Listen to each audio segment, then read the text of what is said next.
Chapter 107, Shattering. Thump thump. Lumion felt his heartbeat pounding, as images were painstakingly dragged from the depths of his memories. His head threatened to split open. He fought against it, unwilling to continue. Outside the stained glass, Ryan observed the ritual beginning. He tossed the Tanego scarecrow to Lee without hesitation, signaling her to use the sealed artifact against the Padre. He hefted the Sword of Dawn. Beneath the golden flames, Lee and Valentine moved to another stained glass window, a half-exposed cylindrical wall separating them from Ryan. They did this to evade the damage from the hurricane of light without hindering their movements. With the cathedral's defensive capability, they believed a barrier between them would suffice. After all, Ryan would do his best to control the attack's direction. Lee embraced the Tanego scarecrow from behind, pressing it against the stained glass depicting St. Sith's sermon. She aimed at the altar and Guillaume Bainet, the Padre leading the ritual. On the other side, Ryan gripped the handle with both hands, plunging the Sword of Dawn into the windowsill. The two-handed broadsword, forged from pure light, shattered and transformed into a whirlwind of razor-sharp fragments and specks of light. The hurricane exploded and slammed into the stained glass before him.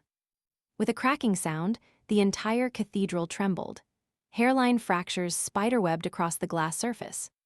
But it held fast. Seeing this, Ryan summoned the minuscule particles of sunrise gleam, forging a massive two-handed axe.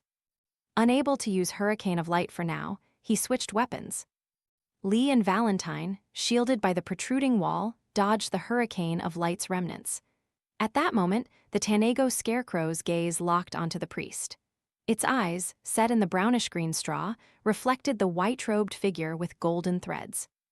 Lee noticed a faint silver light, tinged with black materialize around the altar, where Guillaume Bainet stood.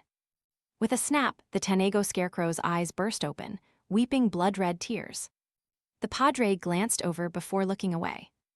As two sheep, willingly, entered the altar, he intoned the incantation with calm fanaticism. You are the eternal cycle, the predestined destiny, the cause, the effect, and the process. Suddenly, the two deity-representing candles on the altar elongated to the size of a human head. A howling wind swept through the cathedral, turning the villagers to statues, but silver-black warts emerged from their exposed faces and hands.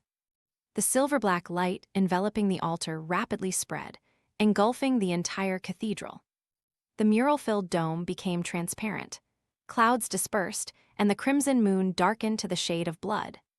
The stars on the black velvet backdrop flickered into existence, one by one, glowing with the intensity of the sun.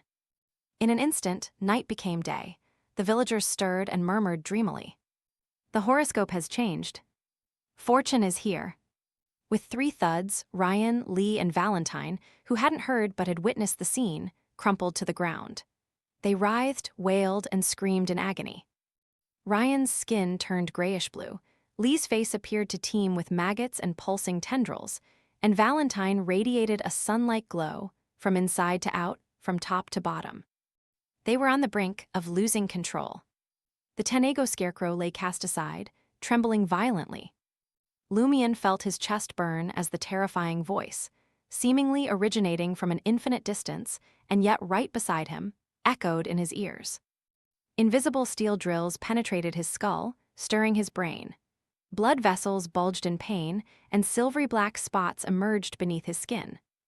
An unseen force enveloped him, lifting him from the altar. The ropes binding him and the cloth gagging him crumbled to dust and dispersed in the air.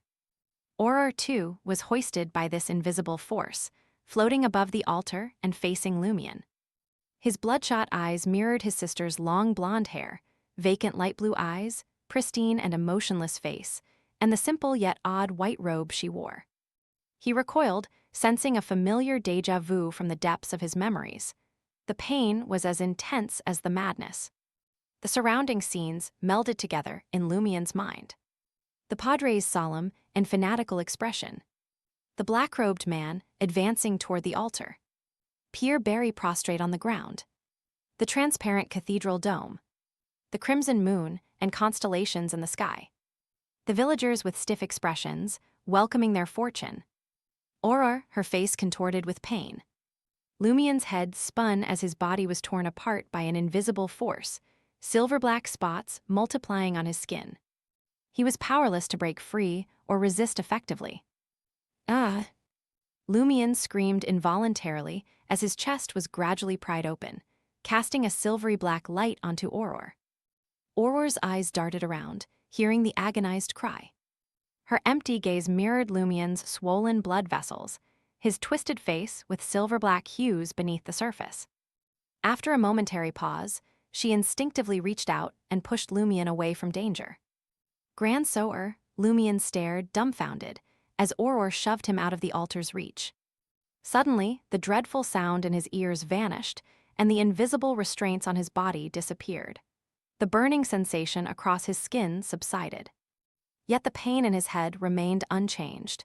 Deep-rooted memories were forcibly dredged up. It was as if someone had used a hook to slowly extract his brain from his skull.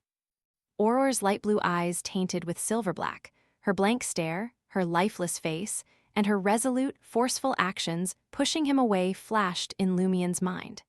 It was nearly identical to what he'd witnessed moments ago, but the black-robed man was missing from the background. This amplified déjà vu led Lumien to instinctively question if something similar had happened before. He screamed in pain once more. Bam! He plummeted to the ground after leaving the altar. Ignoring the excruciating pain in his head and his disorientation, Lumien sprang up, prepared to seize Auror and flee the altar with his sister. A figure obstructed his path. The black-robed man wearing his face struck him on the right cheek, sending him sprawling to the ground. Lumien refused to give in. With desperate courage, he rose again and lunged at the black-robed man blocking his way. Whack! The black-robed man swung his fist, and Lumien instinctively evaded. He stood stunned for a moment before a twisted smile crept across his face. He snarled, "Why are you so damn weak? As weak as me."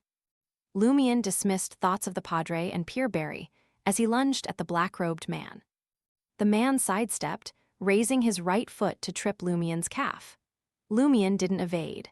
With the terrifying flexibility of a dancer, he forced a half-turn and extended his arm to grapple his foe. Thud, he tumbled to the ground, taking the black-robed man down with him.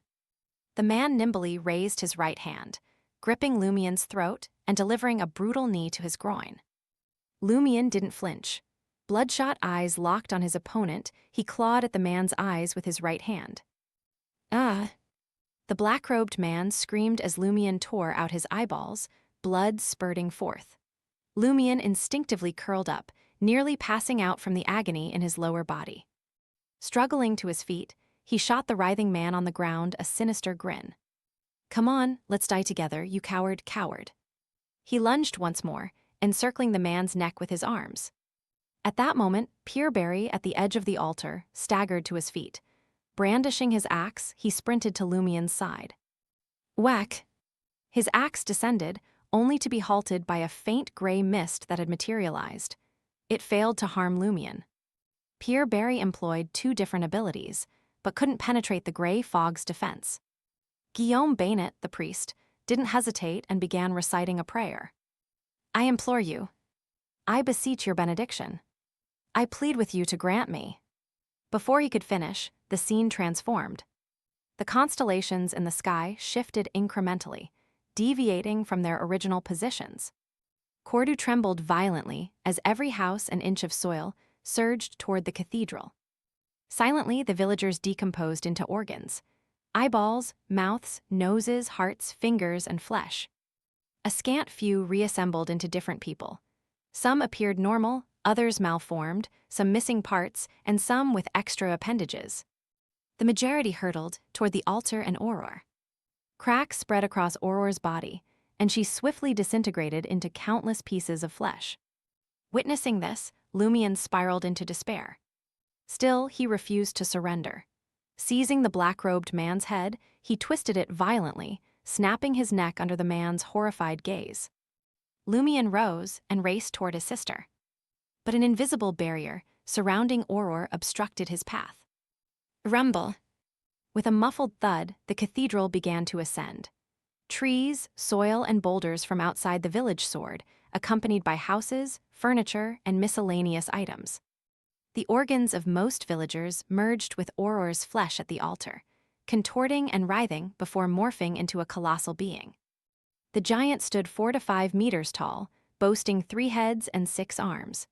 Its entire form was composed of flesh and organ fragments, its body riddled with cracks oozing yellow pus. The central head of the giant, filled with pain and regret, strained to gaze at Lumion. Transparent, blood-hued tears trickled from the corners of his eyes. Witnessing this, Lumion's mind reeled as if cleaved by an axe. His vision wavered as he saw the shattered cathedral, the steadily rising blood-red peak, the thorny city wall formed by distorted houses, the encircling ruins around the peak, and the various monsters forced to flee the area. What Lumion's head throbbed with pain again. As he watched countless tiny beams of light shoot from the giant and surrounding monsters, landing on his chest, he realized that the scenes buried deep in his memories had been entirely unearthed. They were nearly identical to what he saw now.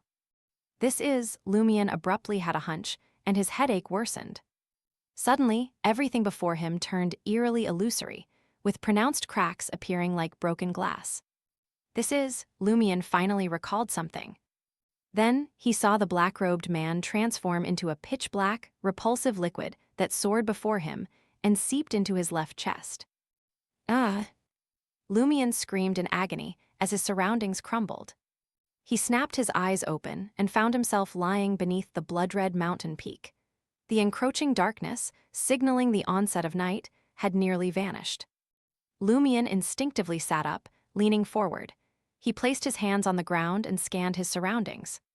He saw a twisted, thorny wall, a barren landscape devoid of vegetation, and the dream ruins beyond. He spotted Ryan, Lee, and Valentine lying at the edge of a room not far away. They were sound asleep. Lumion abruptly bowed his head, raised his hands, grasped his hair, and whispered in anguish, "Is reality a dream and the dream reality? Is this the present or the past? Auror, is Auror beyond saving?" "Yes," a woman's voice echoed in the ruins. Lumion looked up, bewildered, and faintly saw the enigmatic woman appear before him. She approached, wearing the orange dress she'd donned at the beginning. "That's why you were so desperate to obtain superpowers in your dream, regardless of the consequences. That's why you disregarded others' lives, and even your own. You wanted to resolve the loop embodying the concept of a problem as quickly as possible. That's why you couldn't control your instincts and uttered inappropriate words or performed inappropriate actions on certain occasions." Lumion gazed at the mysterious woman, dazed, realizing that the indescribable and inexplicable emotion in her eyes had resurfaced. This time, he could finally decipher it. It was pity.